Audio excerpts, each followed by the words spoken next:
एक बार फिर से आप सभी से दरखास्त करना चाहूंगी कि एक बार जोरदार तालियों के साथ स्वागत किया जाए मिस्टर मुकेश सिंह का। आप डायरेक्टर एंड चेयरमैन हैं of UP committee, Indo American chamber of commerce, state head Indo Canada chamber of commerce and senior vice president ASSOCHAM UP UK. बहुत बहुत स्वागत मिस्टर मुकेश सिंह जी आपका। जी नमस्कार। गोविंदा जी आपका भी। नमस्कार गोविंदा जी, नमस्कार पूर्णिमा जी। नमस्कार। Thank you so much. लेकिन इतनी सारी आप जिम्मेदारियां संभालते हैं, बहुत सारी जिम्मेदारियां आपके ऊपर हैं, इसीलिए कुछ सवाल आपसे होंगे। शुरुआत गोविंदा जी आपके साथ करते हैं पहले सवाल के साथ। नमस्कार, प्रणाम। का हाल चाल बा? बढ़िया हो ना? वैसे ही रहे। मैं धन्यवाद देता हूं सदैव पहले जगदीश जी का, आदरणीय, के इस मंच के माध्यम से न के सभी व्यापारियों के संपर्क में आया, परंतु एक ऐसा अवसर प्राप्त हुआ कि जिसके माध्यम से जो रियल हीरोज हैं उनके साथ मुलाकात हुई।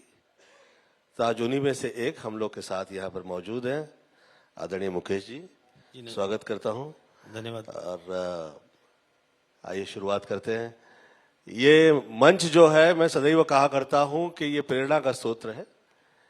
इसके माध्यम से बहुत सारे यंगस्टर्स जो नीचे से ऊपर कैसे आए, वो उनके लिए ये प्रश्न पड़ा हुआ है, वो उसे कई जवाब जो है उन्हें इस मंच से आज और भविष्य में मिलने वाले हैं। तो आइए पहले सवाल की शुरुआत आदरणीय मुकेश जी से कि 3 राज्यों के चुनाव परिणाम बीजेपी के पक्ष में आए हैं। क्या इससे इंडस्ट्री को बूस्ट मिलेगा? कैसे देखती है इंडस्ट्री इन नतीजों को? धन्यवाद गोविंदा जी। मैं आपके प्रश्नों का जवाब दूं उससे पहले मैं शुक्रिया अदा करता हूं भारत 24 चैनल का, आदरणीय जेसी सर का, मनोज जी का, अवनीश जी का, कुलदीप और भीम नेगी जी का। ये मेरे लिए दूसरा मौका है जब मैं आपके द्वारा इंटरव्यू किया जा रहा हूं। मैं दिल्ली में भी आपने इंटरव्यू किया था, विद्युत जामवाल जी भी उस समय थे।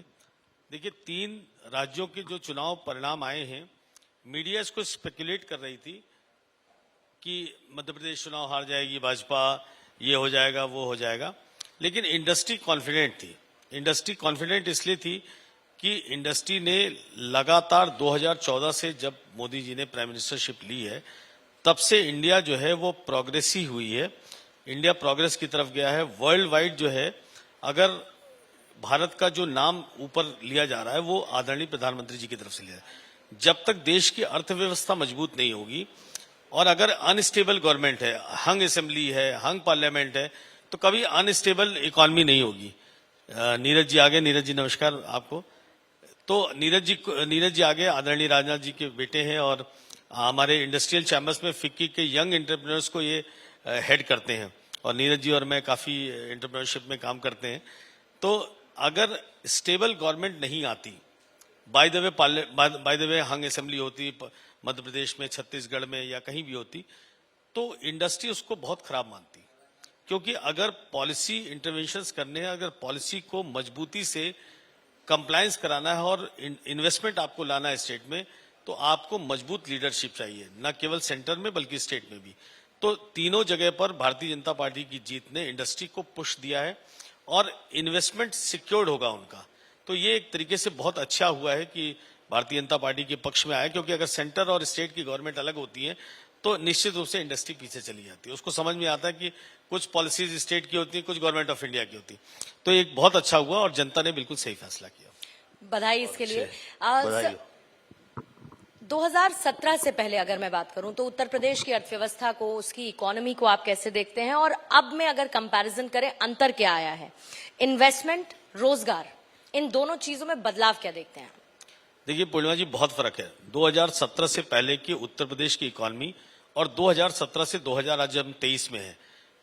देखिए, जो गवर्नेंस होती है वो उस पर बहुत कुछ डिपेंड करता है कि स्टेट का इंडस्ट्रीज और जो दूसरे प्रदेशों का इंडस्ट्रीज या वर्ल्ड वाइड इंडस्ट्रीज आके अगर उत्तर प्रदेश में इन्वेस्ट करता है तो सबसे पहले पॉलिसी देखता है।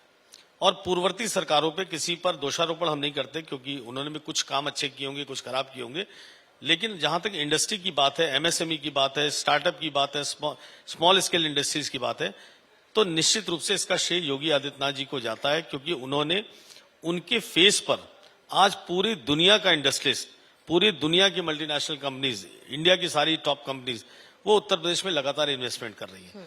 तो फर्क तो एकदम डिमार्केशन लाइन जो है वो बड़ी क्लियर है। 17 के पहले उत्तर प्रदेश की हालत खस्ता थी इंडस्ट्री पॉइंट ऑफ व्यू से, और 2017 के बाद आज जो है कोई देश का इंडस्ट्रीज आप बताइए जो उत्तर प्रदेश में इन्वेस्टमेंट नहीं कर रहा हो, और किसी सेक्टर में नहीं कर रहा हो। 25 सेक्टोरल पॉलिसीज है उत्तर प्रदेश सरकार की, पुरानी पॉलिसीज को इम्प्रोवाइज किया उन्होंने वापस उसको ठीक किया और प्रो इंडस्ट्रीज बनाया। तो आज रेड कारपेट है इंडस्ट्रीज के लिए, पूरे दुनिया के लोग यहाँ इन्वेस्टमेंट कर रहे हैं। टूरिज्म सेक्टर में आपने देखा है कि पूरा अयोध्या से लेके बुद्धिस्ट सर्किट सब कुछ फ्लरिश कर रहा है। इवन बुंदेलखंड जहां पानी पीने के लिए लोगों के पास नहीं था, आज वहां पर डिफेंस कॉरिडोर का हब वहां तक टच कर रहा है झांसी में। तो लगातार डेवलपमेंट उत्तर प्रदेश में 2017 के बाद बहुत हुआ। इसका पूरा श्रेय मैं योगी आदित्यनाथ जी को देता हूँ। गोविंदा जी। बेशक मैंने ये देखा है कि आदरणीय योगी जी जो हैं, उन्हें आप जो कह दीजिए वो उसकी तरफ एक टाइम आपने कह दिया उनसे प्रश्न अपना, तो वो ख्याल करते हैं इस बात का। मैंने फिल्म इंडस्ट्री के मुतालिक उनके साथ वार्तालाप की थी, और जो मैंने कहा था वो घटित भी हुआ। और मैं पहले भी कह के निकला था कि इसी तरह से हालात रहें तो दक्षिण टेक ओवर कर लेगा, और वैसे ही हुआ। और ईमानदारी और सच्चाई और अच्छाई वो सदैव दिखा करती है, तो जो योगी जी के यहाँ है, और मैं धन्यवाद देता हूँ योगी जी का बहुत। मैं आपकी बात को ऐड करता हूँ गोविंदा जी, आप तो फिल्म इंडस्ट्री के इतने बड़े नाम हैं। देखिए, फिल्म इंडस्ट्री उत्तर प्रदेश में लाई जा सकती है, ये सोच सिर्फ योगी जी की थी। और बहुत सारी बातें हुई कि पोस्ट प्रोडक्शन अगर सब्सिडी नहीं मिलेगी, उन्होंने वो भी अगर पोस्ट प्रोडक्शन नहीं मिलेगी तो इंडस्ट्री कैसे ग्रो करेगी, फिल्म कहीं और शूट होगी, पोस्ट प्रोडक्शन कहीं और होगा। उन्होंने उसको भी पॉलिसी में लाया, और best film policy Uttar Pradesh की है। आज आप लोगों की वजह से उत्तर प्रदेश में फिल्म इंडस्ट्री आ रही है। बहुत बहुत धन्यवाद। मैंने उन्हें ये प्रश्न किया था कि ये थिएटर्स जो है वो उस वक्त मिलना जो है, ये प्रश्न हो रहा था उन लोगों के लिए जो किसी खास ग्रुप का हिस्सा नहीं है। तो मैंने कहा उससे आर्ट एंड कल्चर जो है वो हिलेगा, और इस पे ध्यान देना बहुत आवश्यक है, क्योंकि जितने भी लोगों ने अपनी इच्छाओं के वजह से सरस्वती के साथ में जो चाहिए जैसा न्याय, वो उसमें थोड़ा भी ऊपर नीचे किया है, तो उसे आर्ट एंड कल्चर के साथ में आघात हुआ है। तो उस पर उन्होंने ध्यान भी दिया, ख्याल किया, वो बहुत फेम भी मिला, और उस चर्चा हुआ उस पर, और उससे काफी इंप्रूवमेंट आई है फिल्म इंडस्ट्री में। मैं धन्यवाद देता हूँ योगी जी का। जी। 2017 से पहले यूपी की अर्थव्यवस्था और अब में क्या अंतर आया है? इन्वेस्टमेंट, रोजगार में क्या बदलाव देखते हैं आप? देखिए, इसको लेकर एक चर्चा आपने जरूर की, लेकिन यूथ पर बड़ा फोकस मुझे लगता है इस वक्त है। मैं आपकी बात पे ही आ रहा हूँ पूर्णिमा जी, यूथ पे ही बात करते हैं। नीरज जी सामने बैठे हुए हैं, ये सबसे बड़ा एम्प्लॉयमेंट मेला लगाते हैं, और नीरज जी मेरे ख्याल से 20,000 से ऊपर लोगों के रजिस्ट्रेशन हुए थे। कितने हुए थे?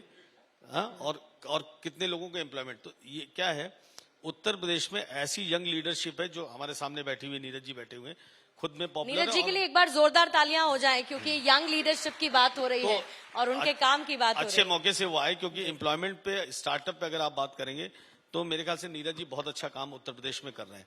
तो 2017 से पहले लोग एम्प्लॉयमेंट के लिए तरसते थे। अकेले डिफेंस कॉरिडोर जो बना है उसमें जितनी एमएसएमई इंडस्ट्री है, 2 लाख से ज्यादा एम्प्लॉयमेंट जनरेट होगा सिर्फ डिफेंस कॉरिडोर में।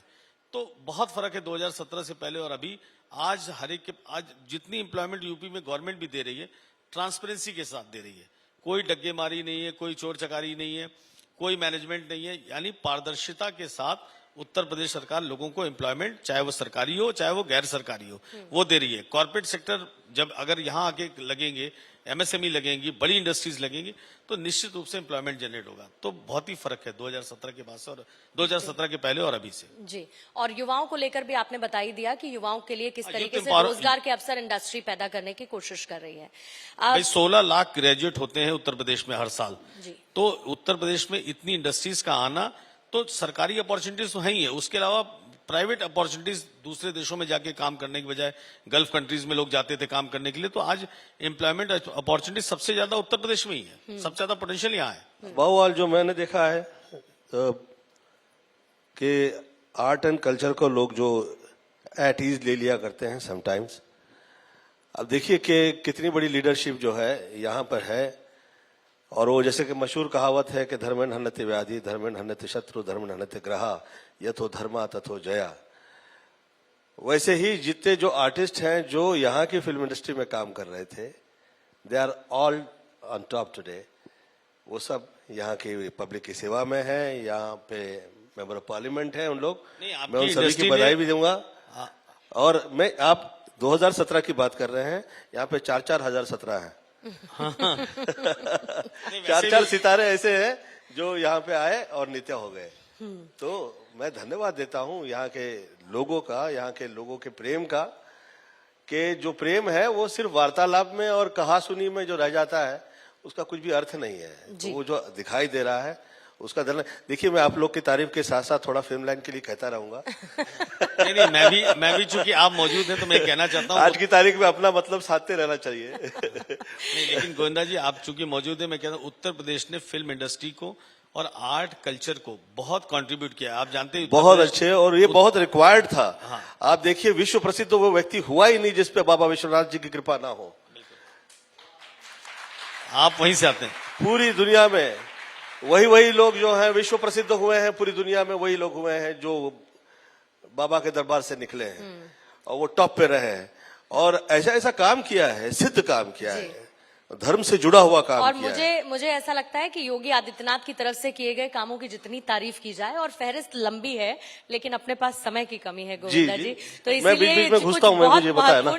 नहीं, मैं कोशिश करूंगी आपको रोकने की, हालांकि मेरा मन नहीं करता, लेकिन फिर भी मैं कोशिश करूंगी। एक बहुत इंपॉर्टेंट सवाल है मुकेश सर, कि कई ऐसे बायलैटरल ट्रेड के चैम्बर्स को आप लीड करते हैं, इंडो अमेरिकन, इंडो कैनेडियन, और हाल ही में एसोचैम यूपी यूके के वाइस प्रेसिडेंट आप बनाए गए, ये नई जिम्मेदारी आपको दी गई। इसके एक्सपीरियंसेस आपके कैसे रहे? इन तमाम एक्सपीरियंस जहां तक बात है, बायलैटरल ट्रेड का बहुत स्कोप है उत्तर प्रदेश से।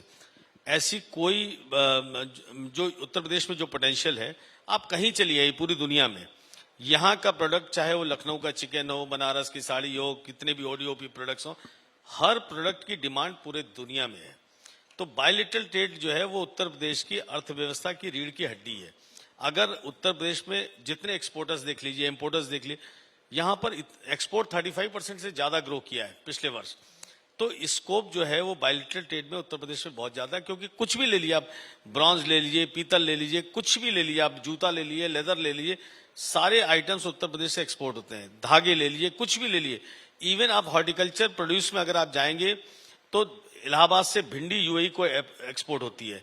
आप इधर जाएंगे तो अमरूद होता है, उधर जाएंगे तो केला होता है। यानी हॉर्टिकल्चर प्रोड्यूस हो, ODOP products, even black rice जो उत्तर प्रदेश का काला नमक चावल जिसको बोलते हैं, वो आज की डेट में सर्वाधिक डिमांड में है। तो दुनिया के हर कोने में अगर आप जाएंगे तो उत्तर प्रदेश की चीजों की डिमांड है, चाहे वो एग्रीकल्चर प्रोड्यूस हो, हॉर्टिकल्चर हो, एनी प्रोडक्ट हो, चाहे वो पीतल हो, कुछ भी हो। तो इसलिए बायलैटरल ट्रेड का मैं इंपॉर्टेंट चैम्बर्स को हेड करता हूं, और हम लोग यूएस के साथ और कनाडा के साथ जो एंटरप्रेन्योर्स यहाँ के हैं, जो बिजनेस करते हैं, उनको हम लोग पॉलिसी एडवोकेसी करते हैं, उनको हम लोग लिंकेज देते हैं। अभी हमने हाल में, सुनील जी चले गए, अभी थोड़ी देर पहले आए थे, रेशम के डायरेक्टर हैं, वो आईएएस अफसर हैं। तो डिपार्टमेंट ऑफ सेरिकल्चर का रेशम का जो प्रोड्यूस है वो विश्व के हर कोने में जाता है। तो उत्तर प्रदेश सरकार उसके लिए अच्छी पॉलिसीज बनाई हुई है, अच्छा काम हो रहा है, और निसंदेह बायलैटरल ट्रेड में बहुत स्कोप है। गोविंदा जी, 5वें नंबर का सवाल आपका है। वो सामने भी मैंने आपके लिए रखवा दिया है, तो ये मेरे ख्याल से मैंने इसीलिए सामने भी रखवा दिया आपके लिए। इंडस्ट्री को और सरकार के बीच का संतुलन कैसे करेंगे, कैसे सरकार का सहयोग करेंगे? देखिए, हम लोग चूंकि मैं ट्रेड चैम्बर्स को रिप्रेजेंट करता हूं, तो ट्रेड चैम्बर्स का काम ही होता है bridge between stakeholders and government. तो हमारा काम है गवर्नमेंट की जो सेक्टोरल पॉलिसीज हैं उनको कंसर्न्ड स्टेक होल्डर्स तक लेके जाना। राउंड टेबल डिलिब्रेशंस होते हैं, बहुत सारे उस पर बहस होती है, पेपर्स प्रेजेंट करते हैं हम लोग गवर्नमेंट को, क्या अमेंडमेंट करना चाहिए पॉलिसी में, क्योंकि पॉलिसी को देख के कोई इन्वेस्टर आता है।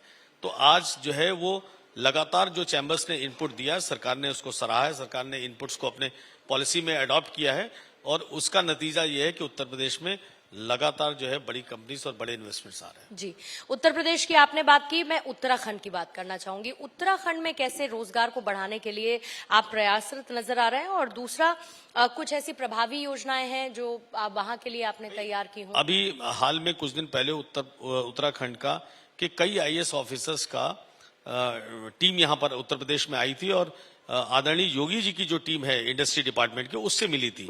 यानी उन्होंने भी योगी जी को सभी आइडियल मान रहे हैं, सभी उनको ये मानते हैं कि जो वो पॉलिसीज अडॉप्ट कर रहे हैं उससे स्टेट की ग्रोथ हो रही है। तो उत्तराखंड ने उन पॉलिसीज को अडॉप्ट करने के लिए अपने आईएएस ऑफिसर्स की टीम भेजी। इंडस्ट्री डिपार्टमेंट में यहाँ सेक्रेटरी हैं श्री अभिषेक जी, उनके साथ में टाई अप कराया। तो इन लोगों ने अभी हाल में वहां पे ग्लोबल इन्वेस्टर समिट है, मेरे ख्याल से 8 तारीख को या 7 तारीख को ही है इसी। तो हर स्टेट जो है वो उत्तर प्रदेश की पॉलिसियों से सीख रहा है। तो इसका श्रेय सिर्फ योगी जी को जाता है कि दूसरे स्टेट्स भी अडॉप्ट करने के लिए तैयार हैं। गोविंदा जी, उत्तराखंड में रोजगार को कैसे बढ़ाएंगे? ये तो हो गया आपका जी सवाल, बिल्कुल आपने हो किया, गया। सॉरी क्षमा चाहता हूँ। हाँ, अगला वाला। न्यू इंडिया की ग्रोथ में उत्तर प्रदेश की कितनी आर्थिक हिस्सेदारी होने वाली है? भाई न्यू इंडिया में अभी गवर्नमेंट ऑफ इंडिया की एक विकसित भारत देश की स्कीम चल रही है, जिसमें गवर्नमेंट ऑफ इंडिया के ऑफिसर्स उत्तर प्रदेश में लगाए गए हैं, उनको नोडल अफसर बनाया गया है।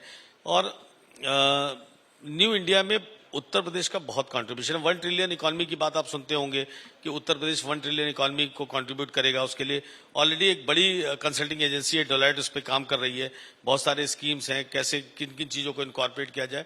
तो न्यू इंडिया में उत्तर प्रदेश की भूमिका बहुत ही इंपॉर्टेंट है।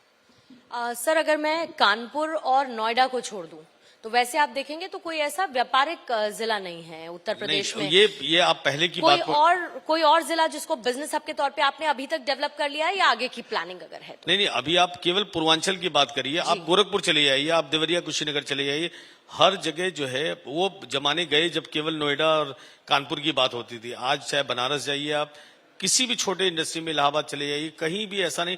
डिफेंस कॉरिडोर को ले लिए ना, यूपी के 10 जिलों को टच करता है। सारे एमएसएमई इंडस्ट्री उन्हीं 10 जिलों में आने वाली। लखनऊ के पास में अभी जो है वो वेबली स्कॉट रिवॉल्वर की फैक्ट्री लगी है। फिर अभी वो मिसाइल बनाने की जो डिफेंस ने जो है यहीं पर हरदोई के पास में 100 एकड़ में लगाया। तो कोई भी जिला अछूता अब नहीं रह गया। वो बनारस और नोएडा के जमाने के अब सभी सर्वांगीण विकास हो रहा है, हर जगह इन्वेस्टमेंट आ रहा है। जी गोविंदा जी, बहुत अच्छा लगा, ये सुखद है। क्योंकि पहले एक समय था यहाँ पर मशहूर व्यक्ति जो है वो आ जाया करते थे, तो कहीं पे मौजूद हो जाए तो पहले तो जो सीधे सरल लोग हुआ करते हैं वो तो कहते हैं अरे आप यहाँ कैसे, क्या हाल है आपके, अच्छा लगा। और यहाँ हालात पहले ऐसे हो गए थे कि अरे आप यहाँ कैसे सवाल एक ही है कि आप यहाँ कैसे, पर दोनों में जो एक्सप्रेशन जो है वो चेंज हो गया है। देखने के बाद बड़ा अच्छा लगा। और बंद बाहों से लोग गले नहीं मिलते, ये तो मशहूर बात है। बाहें खोलनी ही पड़ती हैं अगर चाहते हो कि पूरी दुनिया सिमट ले अपनी बाहों में। तो ये बहुत अच्छा है, ये शुभ है और सुंदर है। और यूपी में हो रहा है ये ज्यादा सुंदर है। तो यूपी में विदेशी निवेश के जरिए इंडस्ट्री को कितना बूस्ट मिल रहा है? आप डे वन से देखिए, जो पहली इन्वेस्टर समिट हुई थी जिसमें 4 लाख करोड़ का इन्वेस्टमेंट आया था, पहला जो 2018-19 में हुआ था, और तब से लेकर के हम 35,000 करोड़ तक पहुंचे। वो योगी जी को श्रेय जाता है उसका। यानी इंटेंट आप देखिए, मतलब नेशन वाइड देखिए, वर्ल्ड वाइड देखिए, जितने इंडस्ट्रीज हैं, क्या ये साधारण इंटेंट है? फिर हर डिस्ट्रिक्ट में डिस्ट्रिक्ट लेवल पे इन्वेस्टर समिट हुई। तो ये साधारण बात नहीं है। असाधारण बात मैं इसलिए मानता हूं क्योंकि हमने 2017 के पहले पूर्ववर्ती सरकार को देखा है, उनके रिजिम में हमने इंडस्ट्रीज की पोजीशन को देखा है। ऐसे इंडस्ट्रीज थे जो रोते थे, जिनको एक्सटॉर्शन किया जाता था। तो बहुत फर्क पड़ गया है। अब आज हम अगर 4,00,000 करोड़ से लेकर के और 35,000 करोड़ के इन्वेस्टमेंट की बात करें, अभी ग्राउंड ब्रेकिंग सेरेमनी फिर से होने जा रही है। तो ये असाधारण बात है गोविंदा जी, इस पर बहुत लंबी डिबेट चल सकती है। अब कोई कंपैरिजन ही नहीं है, मतलब जो है। बहुत सुंदर, बहुत अच्छा लगा। एक तो कई हजार करोड़ का ऐसे सुनता हूं तो हम लोग जो छोटे थे तो हम लोग के लिए तो बहुत ये आंकड़े जो है बहुत ही खतरनाक हुआ लेकिन करते फिर थे। जब आप सेलिब्रिटी बन गए तब क्या हुआ? फिर 1000 करोड़ का आंकड़ा आपके लिए बहुत छोटा हो गया क्या? ये ऐसा तो कभी नहीं होगा। माँ तो हर नहीं, किसी मैं के तो पास कहता हूं में पूर्णिमा जी, शोहरत दौलत इज्जत तो फिल्म नहीं विकास देती। परिषद का अध्यक्ष नीरज जी को भी रिक्वेस्ट करूंगा, गोविंदा जी इससे शख्सियत को खाली पड़ी हुई है, राजू श्रीवास्तव, स्वर्गीय राजू श्रीवास्तव, इनको इनके जैसे लोगों को लाइए ताकि उत्तर प्रदेश एक और स्टेप आगे चले। बिल्कुल। मैं धन्यवाद देता हूं आपके सम्मान के लिए। मैं कुछ 18 साल हो गए मैं पॉलिटिक्स से मैं बाहर निकल आया और मुझ पे ये बहुत कृपा रही है कि जो देश के बुजुर्ग हैं उन्हीं के आशीर्वाद से मैं सदैव आप यहाँ पे आया हूँ पॉलिटिक्स की दुनिया में। क्योंकि मेरे पिताजी ने कहा था कि जब छोटे थे तुम तो गोविंद जिस वक्त जिद करोगे तो खिलौना मांगोगे तो काबुली वाला खिलौना दे देगा, फिर जवानी में काम मांगोगे काबुली वाला काम दे देगा, और फिर उसके बाद में जगह मांगोगे पद मांगोगे तो वो मिलेगा। जिस दिन वो कुछ मांगेगा तो ना नहीं कहना। तो मैंने ना नहीं कहा। तो ईश्वर से यही प्रार्थना करता हूं जो काबुली वाले का जगह थी वो जगह आगे जाके यूपी से निकले और वही लोग कहें कि यहाँ पे ऐसा मातृत्व है कि भैया जो एक टाइम यूपी कह दे कि भैया ये स्टार है, ये बड़े आदमी बनेगा। तो ईश्वर से प्रार्थना है कि ऐसा ही हो जाए। बिल्कुल, इसी उम्मीद के साथ बहुत बहुत शुक्रिया सर आपका। धन्यवाद पूर्णिमा ये जी, समय धन्यवाद देने के गोविंदा जी। लिए। धन्यवाद। और उत्तर प्रदेश इसी तरीके से प्रगति करे, इस बात की उम्मीद हम सब रखते हैं। एक बार जोरदार तालियां पूरी एनर्जी के साथ। Thank you. शिशिर जी भी हम लोग के बीच में आ गए और शिशिर जी उन प्रोमिनेंट अफसर्स में हैं जिन्होंने उत्तर प्रदेश को सही मायने पे पूरे वर्ल्ड पे प्रोजेक्ट किया है अपने सूचना विभाग के माध्यम से। शिशिर जी के लिए भी इंडस्ट्री बहुत बहुत आभारी है। जी, बहुत बहुत स्वागत सर आपका। Thank you so much, Thank you, sir. Purnima.